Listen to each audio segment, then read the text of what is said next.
ऐसी रिसर्च लोगों ने की है बाज़ अब ये बहुत पुरानी बात हो गई। 80s में गालिबन पहली PhD आई थी जिसमें वजूद मुबारक हज़रत इमाम ज़माना का इनकार किया गया था।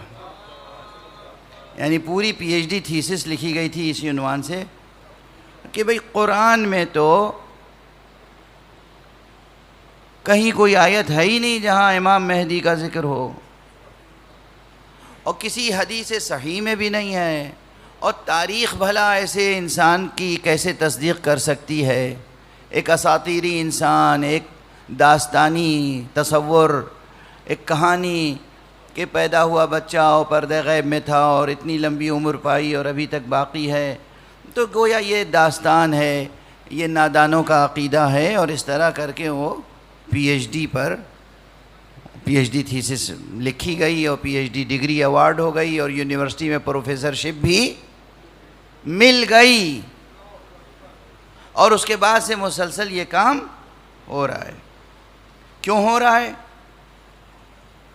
चूँकि दुनिया के ज़ालिम हुक्मरानों मुस्तकबिरीन के दिलों और दिमागों पर महदी अलैहिस्सलाम का खौफ तारी है। इसके दलाइल मौजूद हैं, शवाहिद मौजूद हैं, अब वक्त नहीं है कि कोटेशंस आपके सामने अर्ज़ करूं। एक खौफ तारी है। ये जो वादा इलाही है, ये जो वादा मोहम्मद अरबी है, ये जो वादा अहले बैत है, कहीं पूरा ना हो जाए तो फिर हम कहाँ रह जाएंगे। पूरी कोशिश ये है कि ज़ुहूर ना होने पाए। पूरी कोशिश ये है कि जो मोतक़िदीन हैं, ईमान रखते हैं, मुंतज़रीन हैं, इंतज़ार कर रहे हैं, इनके दिलों से यह अक़ीदा मिटा दिया जाए। एक ये कोशिश, एक सतह पे वो कोशिश कि खुदा ही का अक़ीदा मिटा दिया जाए।